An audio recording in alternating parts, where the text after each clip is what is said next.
Exodus chapter 22 is where we'll be this morning.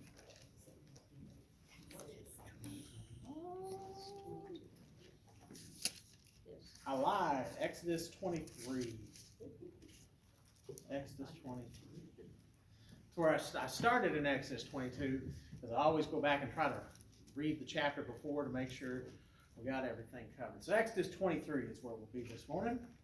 And just again to recap, because it's been a day or two, Happy New Year. Good to see everybody. Hope everybody's doing well. As I look out and I see the snow falling, I'm reminded of the sunny 70-degree days that we left in Texas. It was good while it lasted. But it is good to be back in Ohio. And to be back with people that can actually drive. So every time we go back for 30 seconds, 45 seconds, we go, oh no, this isn't that bad. And then we get on the roads like the interstate, and it's like, you know what? It's not worth it. It's just not worth it. We were in one on one road, like an interstate, and this BMW just comes barreling down on the right. We were in the right lane, and they come barreling down the right side. Apparently, he had somewhere to be, and I wish I could say that was the only time that happened, but apparently lanes are subjective in Texas. But Exodus 23 is where we are this morning. So where we are in the book of Exodus, the Israelites have left the land of Egypt. They've made it to Mount Sinai, and God is giving them rules and regulations to live by. Eventually, this will be codified in what are the books of Leviticus and Deuteronomy. And so we'll see a lot of repetition. And these laws are meant for several reasons. One is a lot of the laws are just very practical. How do we handle things? What do you do if somebody steals your ox? How do you get restitution? But we're going to see some of the laws are to help keep the people of Israel set apart, because one of the big issues the people of Israel have is that they commingle with these pagan nations, and when they would commingle with these pagan nations, they would lose their identity.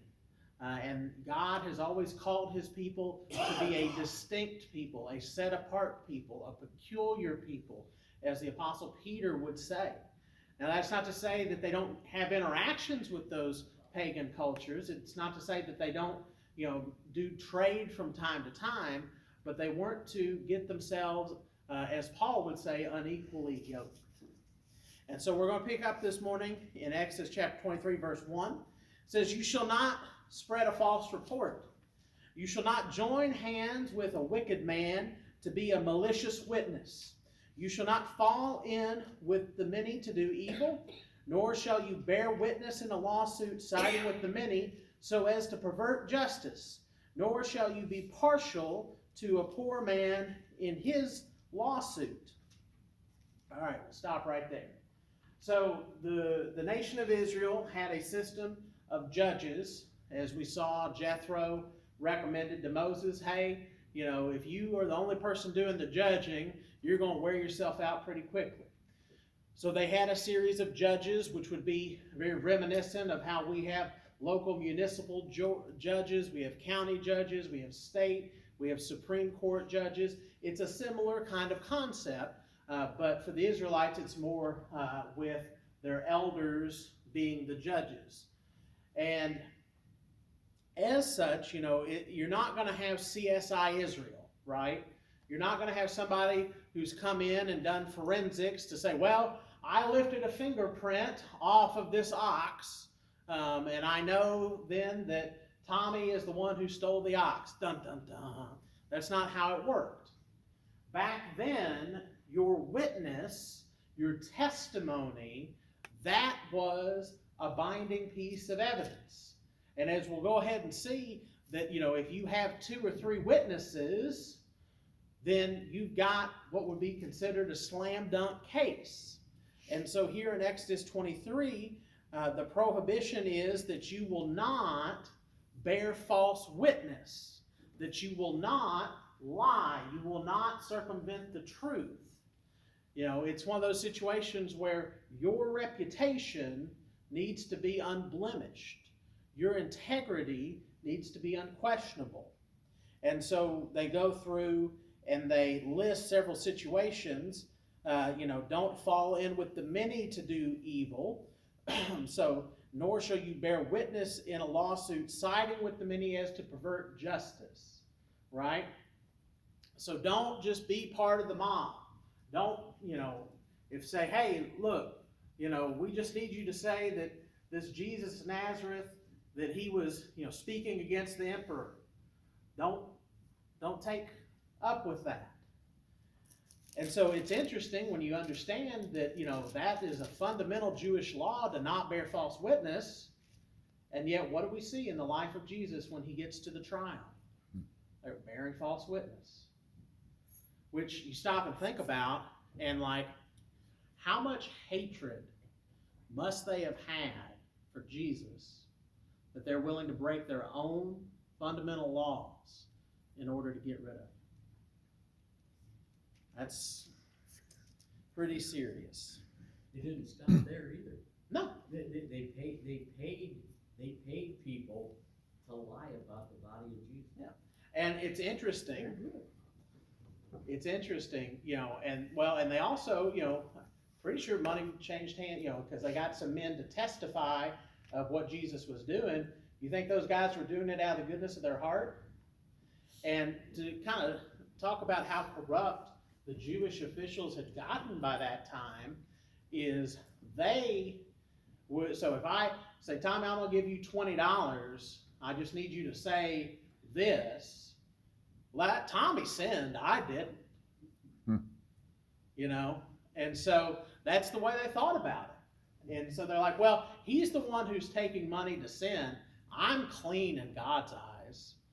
And you got to go, wait a minute, But that's how perverted their view of Scripture and their view of God's law had gotten by that point, is that they were not above paying for someone else to sin. And so, but as we go back to the book of Exodus, fundamentally, when it came to matters of legality, matters of conduct, your word was your bond. You were to be honest. And so, nor should you be partial to a poor man in his lawsuit. Now that's an interesting one, because you have all of these things that say, hey, don't lie, don't do this, but also don't be partial to a poor person in a lawsuit. The idea being, let justice be served, right? If you've ever seen at a lot of courthouses, there's normally a statue of Lady Justice come from the Greeks, right? And she normally has a sword in one hand and scales, like old school scales, in the other hand. But if you ever watch and pay attention, she's got a blindfold on, because the idea is supposed to be that justice is blind. There is no partiality. And so here in the book of Exodus, that's what God is trying to also communicate. There should be no partiality. If someone breaks the law, then they ought to be punished. Now, as we'll see, there's plenty of outs and options for if somebody breaks the law sometimes, but it should not be that during the trial process, you go, well, I mean, this person, this is just a poor person, so I'm going to side with them, right? It wasn't the way some of our judge systems work today, where the judge has a lot of leeway in how they handle a situation. Some of our judges, especially in like the civil in court, the judge has ultimate say, and they can make a decision. They can look at you and go, and he's a Cleveland Browns fan, I better take mercy on him. They can make that decision. Or they see a Falcons fan and they go, well, he's guilty. They have that discretion. Now, most of them don't use it that way, but for the Israelites, they were to show no partiality. Any thoughts on that first section before we go into the next? What's interesting to me is if you look as we go through some of these things, you'll start to notice some similarities to some of our court system and laws today, because the Bible has influenced those things. It may not be quoted directly book, chapter, and verse, but the Bible has influenced our modern law system in a lot of ways. So we go into verse 4. It says, if you meet an enemy's ox or his donkey going astray, you shall bring it back to him. If you see the donkey of one who hates you lying down under its burden, you shall refrain from leaving him with it. You shall rescue it with him. Right? And again, we might, the idea of an eye for an eye, we've talked about this concept of if you wrong me, I wrong you back. And how we see in certain parts of the Old Testament where that was an actual prescription of if you do wrong, here's the consequence. But the idea being presented here is if you have somebody who is an enemy and you see their property that's in a bad way, you don't just think about the Good Samaritan, right? You don't just pass by the other side. You don't just go, oh, well, he got his. You go and you help out in that situation. And, that is very counterintuitive for us today and very counterculture, even today. Today, I want you to have problems. I want your mama to have problems, back to the third and fourth generation to have problems. We in society want those who are against us to be punished. Whereas here, they are to show mercy and grace in certain situations. And so again, you stop and think about that and how maybe not reflexive that is for us. All right, let's keep reading. It says, you shall not pervert justice due to your poor in his lawsuit. Keep far from a false charge and do not kill the innocent and the righteous, for I will not acquit the wicked. And you shall take no bribe, for a bribe blinds the clear-sighted and subverts the cause of those who are in the right. So again, this idea of integrity and honesty when it comes to how you conduct yourself in a court of law. You're not to pervert justice due to the poor in his lawsuit. And that could really go either way, couldn't it? So that could be, don't side with the poor just because they're poor. But it also could be don't punish the poor just because they're poor, right? And so, and that's another thing is, we tend to, associate the people who are successful. If you've got enough money, any crime will bounce off of you, right? Like that's how we associate it. Whereas people who were more financially challenged tend to have higher rates of convictions. Like that's just the statistics of it, right? And so here, Scripture says that there's to be no partiality shown. And so you're neither more prone to, their favor, nor are you against them. Justice is again blind. And again, the admonition, keep far from a false charge. If somebody laid a charge against you, that was a serious matter.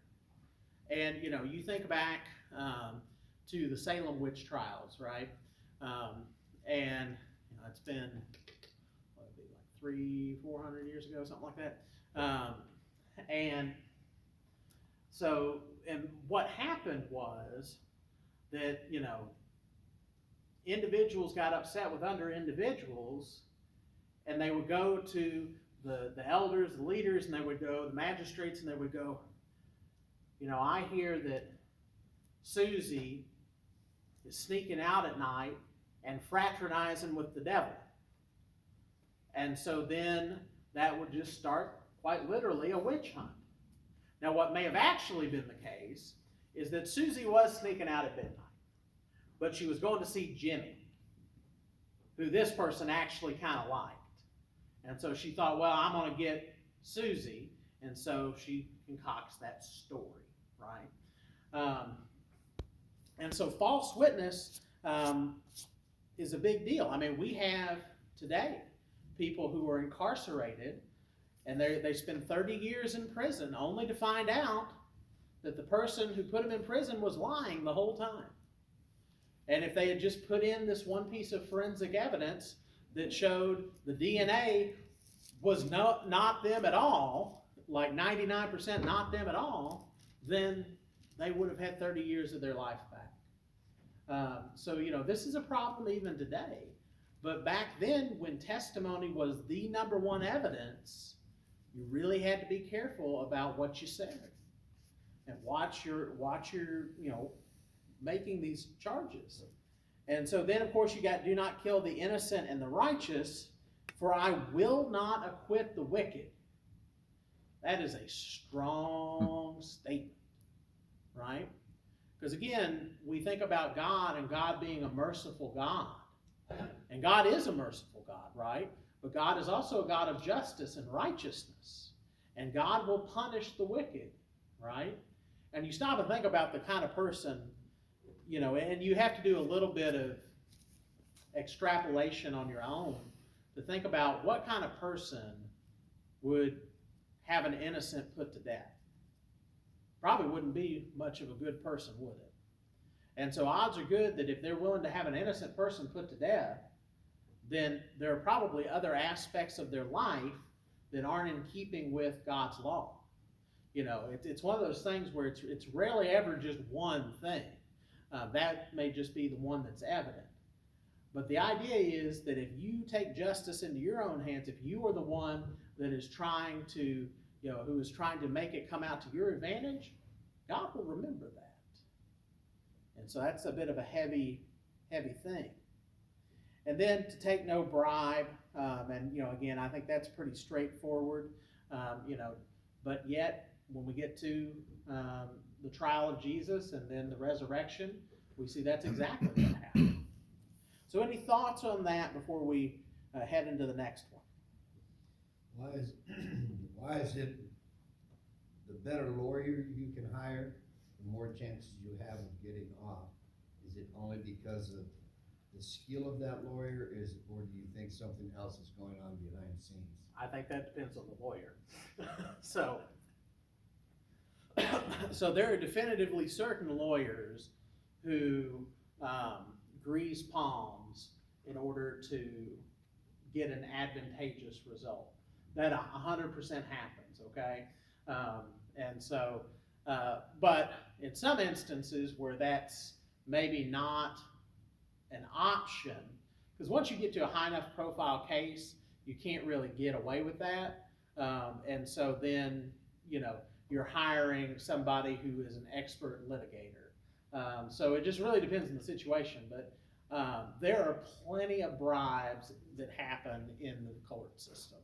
Like, I wish it weren't so, but, and sometimes it's not even a bribe. Sometimes I'm going to pay this lawyer who's got an exorbitant high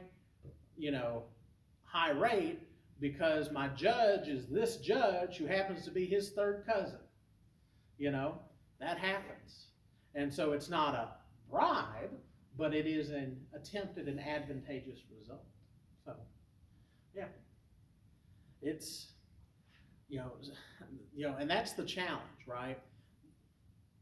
If you just take it as the way it is written, our modern law code and judicial code, it's very black and white, with some subjectivity based on the crime, and so, but it's like tax law, right? People find loopholes so they don't have to pay no taxes. Is it legal? Yep. And so are there people who engage in illegal tax practices? Absolutely. And it's very much the same, is there are people who are trying to get not justice, but get their preference, and they'll go to a lot of means to do so. And that happened back in the biblical days as well. When somebody is motivated for their outcome, they will do what it takes to ensure their outcome, just the way it is. Other thoughts? All right, verse 9. You shall not oppress a sojourner. You know the heart of a sojourner, for you were sojourners in the land of Egypt. All right, so when we talk about a sojourner, right, we're talking about normally a transient person, but it is effectively somebody who is not native to that land. So we in America would call that person an immigrant, right? Now, documented, undocumented is not really a thing in the biblical context. They just lump it all as sojourn, or aliens. They do call them aliens in some versions.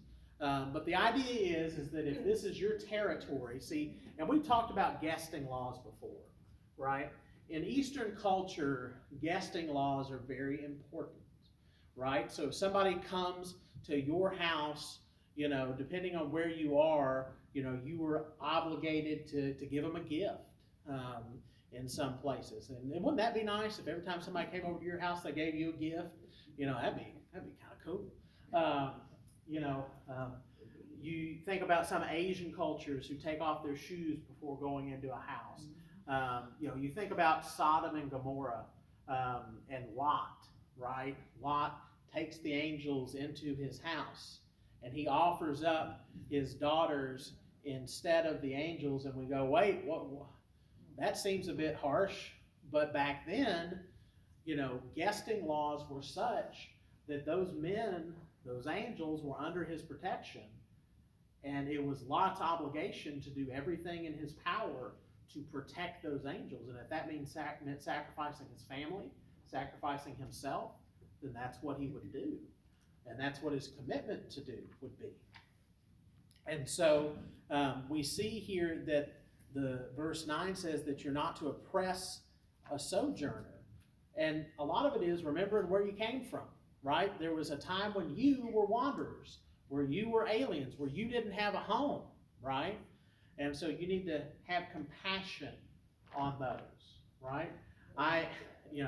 So a branch of my family has been in America since the early 1700s.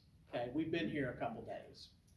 And so, but when you go back and you trace our family lineage, though, you find out that we've gotten kicked out of everywhere we've ever been.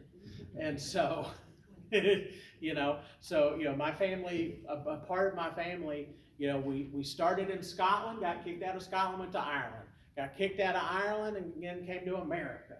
And, when we kind of, around the Revolution, we were like, nope, we're done. We're not getting kicked out anymore. And so, you go back and, my family is immigrants, your family is immigrants. They came to this country one way or another. And so when you stop and think about that, you have people who are where you have been. And that's what God is trying to get across to them, is to have compassion on those who are dwelling in your land who have no home. And as we'll see, there's provisions for cutting the corners of the fields, or not cutting the corners of the fields, rather, so that they would have something to eat, those who are passing through, those who are sojourning. There are other provisions that we'll see later on for sojourners. But the idea comes back to compassion, right? Having love and kindness in your heart towards others. Why do you not lie about somebody in a court of law? Because I have love and compassion for this person. Why do you not judge someone based on their appearance? Because I have love and compassion for that person. And so when you get down to the heart of these laws, they're really all related to our love, right? As when they asked Jesus, what is the greatest commandment? It says, you shall love the Lord your God with all your heart, with all your mind, with all your soul, with all your strength. The second is like unto it, what? You shall love your neighbor as yourself. All right, any thoughts on that before we get to the next one? All right, moving on. Verse 10. This is interesting to me. 6 years you shall sow your land and gather its yield, but the 7th year you shall let it rest and lie fallow, that the poor of your people may eat, and what they leave the beasts of the field may eat. and you shall do likewise with your vineyards and your olive orchards. And so, invariably, in agriculture, when you're farming, you plant, right? But sometimes those pesky seeds have a way of planting themselves, right? When you go to harvest, you leave some seeds behind. It wasn't like the way, that they had combines and things of that nature that was designed for maximum reaping efficiency. Back then, what would happen is I would cut, the grain, and I would tie it into a bundle, and I'd toss the bundle, and later on we'd come back and we'd pick up the bundles, and we'd then take it to the barn or to the threshing floor. And you stop and think about this very manual process, and invariably what would happen is seeds would fall. Now, things like orchards, right, or olive groves, well, those come back year after year. And so, it's interesting because there's the stated purpose, and then there is what you might call the unstated result, okay?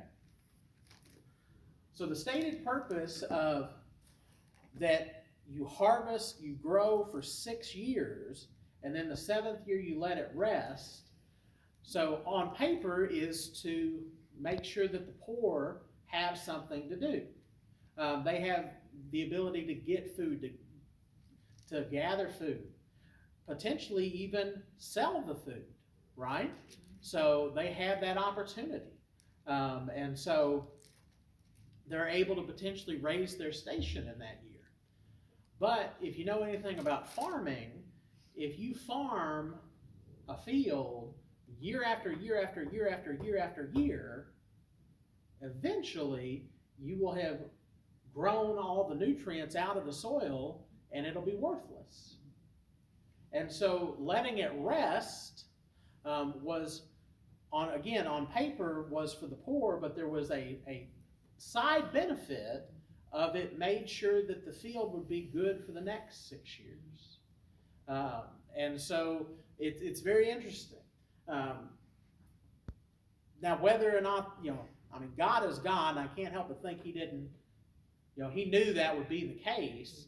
But it's very interesting. And, even in modern farming and agriculture, they have seen the benefits of what happens if you let a field rest for a season. Because it's not like today where, you get amendments and you pour amendments on the soil, to try to get it to last another season because you've farmed it to death, basically. Back then, the soil they had was the soil they had. Now, they might throw some manure and stuff like that on it. That was a thing. Or as they're plowing, the farm equipment is fertilizing the field as they go. That would have happened.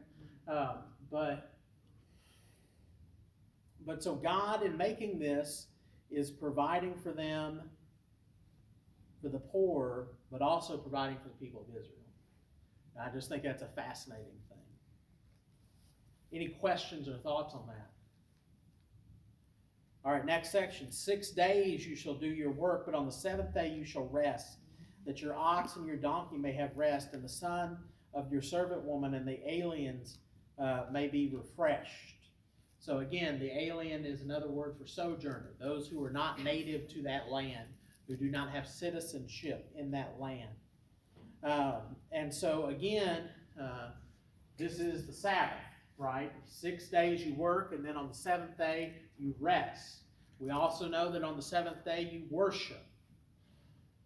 And the idea again is being that you need to take a break, right? You need to take a break.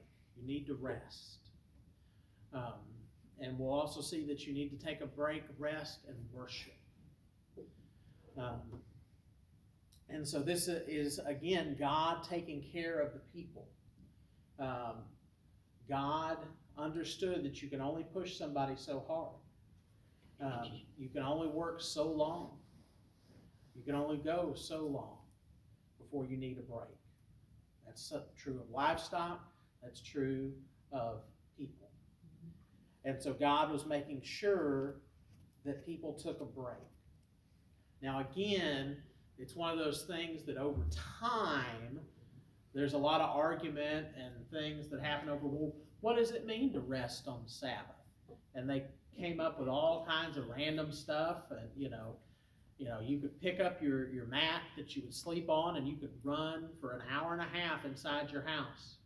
But if you pick up your mat and walk outside your front door, suddenly you're working. And it's like, don't make sense. And it didn't, right? You got the concept of a Sabbath day's journey, right? So you can only go a Sabbath day's journey.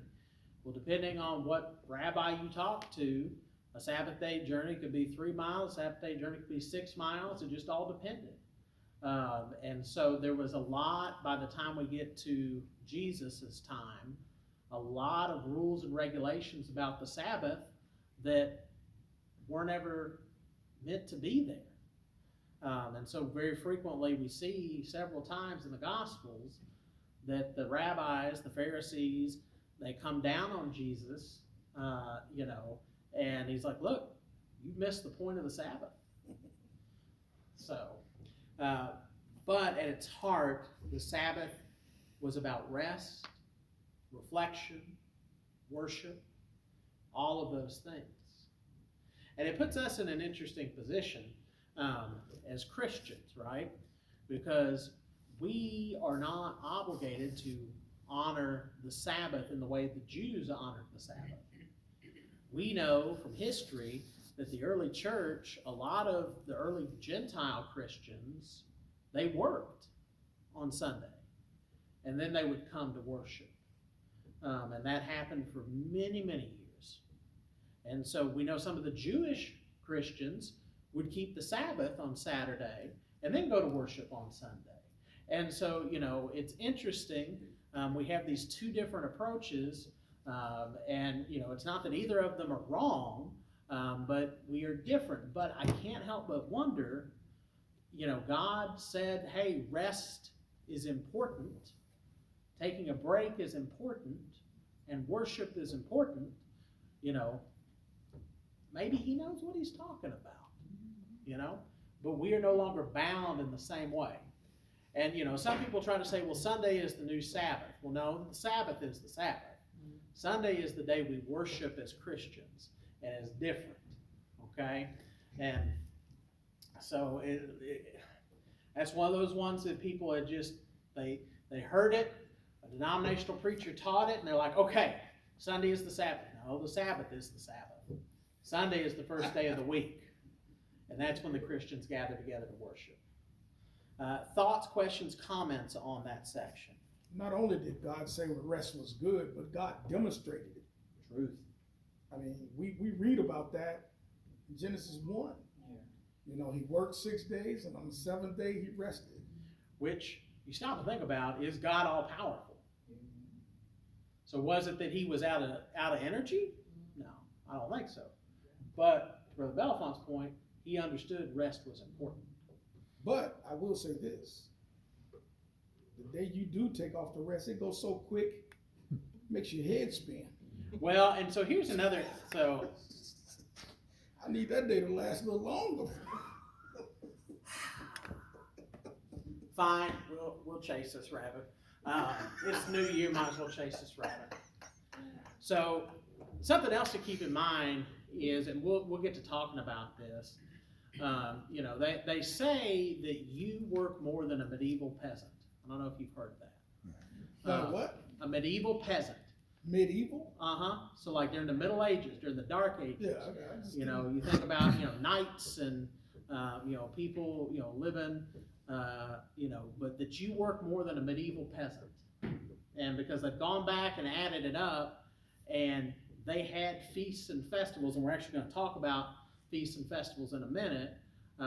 And so, but that, they would take a week off for this, a week off for that, wintertime came and there was, you just shut up the doors and, if you were a farmer and you went inside for the winter, and so, but when you look at history, in the 1800s, we have a little thing called the Industrial Revolution. And in the Industrial Revolution, this concept of productivity and being the most efficient comes into play more and more. And so what happened is the powers that be determined that if I've got Bellefonte working for me for 12 hours a day, because that's what it was back then, it was 12, 16-hour days, that, I need to get as much work out of him as I can get out of him. And so, and that mindset of productivity and efficiency is what, kind of became the modus operandi of employers at that period of time, and it followed through. And so then when you get into the early 20th century, and a fellow by the name of Henry Ford says, you know what, maybe it would be better if I worked Brother Bellefonte more efficiently. Maybe if I made him just do one thing instead of make a whole car, he just has to worry about the headlights. That's all he's got to worry about. He might get a few more cars done. And then he said, but I want Brother Bellefonte to be happy. And so then he advocates for an 8-8-8, right? And so you have 8 hours of work, 8 hours of rest, 8 hours of play. We all know you definitely ain't 8 hours of play. But so Henry Ford helps promote the idea of a 5-day, 40-hour work week. And so he is one of the guys that was on that. He's not the only person, but he was one of the ones that had this idea. And so that's kind of where, so we work harder today, even than with more technology than most medieval peasants did, and definitely most Jewish people did as well. Because they're taking Sabbath off, they're taking new moon festivals off, they're taking harvest festivals off, they're taking all of that time off. And I believe that God understood the power of rest. He understood the power of taking a break. Here in recent years, the rise of social media has become, it's a phenomenon, right? People, have an entire business model that is them sitting in front of a camera in their living room or in their office and just talking to a camera. And they make tens of millions of dollars. And it's like, where did I go wrong in my life? But in order for them to stay relevant, they have to post a video every day or multiple videos every day. And what has happened is over the course of 10 years, they finally just one day quit. You know why? They never took time to rest. They worked so hard and so long that they burned themselves out. And, they just quit. They go, become a real estate agent or something like that. They've worked so hard, they just have nothing more to give. And it's the same way that, God plans for the field. It's the same way that God has planned for us, that we take a break. We rest, renew. But like Brother Bellefonte says, that day off, man, it goes away quick. That's, worst part of vacation, coming back from vacation. I need a vacation from the vacation. So, other thoughts? All right, verse 13, pay attention to all that I have said to you, and make no mention of the names of other gods, nor let it be heard on your lips. Right? And again, the commandment, you shall have no other gods before me. Right? And a lot of these, that we're talking about are expansions on the 10 Commandments, right? Don't bear false witness. Remember the Sabbath day, keep it holy. You shall have no other gods before me. So the 10 Commandments, the Decalogue, the 10 words are just that. They're the 10 Commandments. But then we get here into Exodus 23 and follow, and 22, 23, God expands on it, right? He gives them more to go off of. So in a lot of ways, the 10 Commandments are the table of contents, and then the rest of Exodus, and then Leviticus and Deuteronomy are the rest of the book, rest of the law. All right, verse 14. 3 times in the year you shall keep a feast to me. You shall keep the feast of unleavened bread, as I've commanded you. You shall eat of unleavened bread for 7 days, and you shall, at that appointed time, in the month of Abib, for in it you came out of Egypt, none of you shall appear empty-handed. You shall keep the feast of harvest, of the first fruits of your labor, what you sow in the field. You shall keep the feast of ingathering at the end of the year. when you gather in from the field the fruit of your labor. 3 times a year all your males shall appear before the Lord God. So here's 3 festivals. 3 weeks when work is not getting done as per normal. All right? This is the beginning. There's going to be more festivals, right? Because we've got, this will turn into the Feast of Unleavened Bread. Then you get the Passover feast that's like 2 in a row. Feast of Tabernacles, Feast of Unleavened Bread, Passover. So that's like 2 weeks in a row. Then we've got the Feast of Harvest, the Feast of Ingathering. Like it's pretty cool. It's going to become where there's a lot of feasts, and they would stop work for those feasts, and so again they stopped, and that's what they did. Now, again, there's potentially several reasons behind that. God, wanted them to take a break, but more importantly, I think is God wanted them to remember, right? God wanted them to remember the various things. They didn't have a feast because it was Tuesday. They didn't have a feast just because, but they wanted to have a feast because of a purpose. Now, what's interesting, though, is the idea of a harvest feast, and so is not limited to the people of Israel.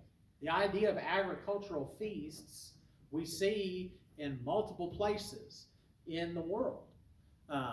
And so this is where it kind of gets interesting. God very frequently, and there's 2 ways to look at it, and I don't know that either is wrong. God either takes something that is pagan and makes it holy. So he takes a harvest festival that might be to a pagan god, and he makes it a harvest festival to the one true God. That's a possibility. Or the other way to look at it is that the pagan version is a harvest festival that has become corrupted by the worship of an idol. You could look at it either way. But as you look at the Jewish religion as outlined in the book of the law, what you find is there's a lot of parallels between the way the Jewish people were to do things and the way the pagan people did things. When we get to the layout of the tabernacle, it is going to mirror the way that pagan temples were laid out. And I think about how in Paul's letters, Paul talks about that in the before times that God communicated to the pagan people, right? He gave them a law of righteousness. And I just have always wondered, did he give them some of these things, and then they just took and made it their own, I don't know that I know the answer to that. But we know that God was active in various pagan cultures, giving them laws of righteousness. Now today, God has done away with those things. There is one law, right? One gospel, one way to heaven. But in the times, in the Mosaic law, the times of the old law, there was a path of righteousness for those who were not God's chosen people. Now, didn't make them God's chosen people just because they were being righteous. But God did communicate at various times, right? You look at Balaam, right? So Balaam is a story about God communicating to not the Israelites. And there's several of those in the Old Testament. All right, any other thoughts, questions, comments? All right, well, we're going to end right there. Give us a couple minutes. So good to be back. Good to see everybody. Happy New Year.